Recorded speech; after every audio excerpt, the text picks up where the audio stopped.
সবাইকে 21শে ফেব্রুয়ারি শুভেচ্ছা।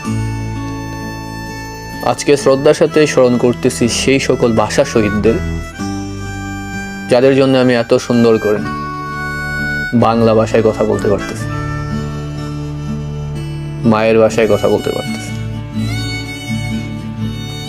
আমরা তোমাদের ভুলব না।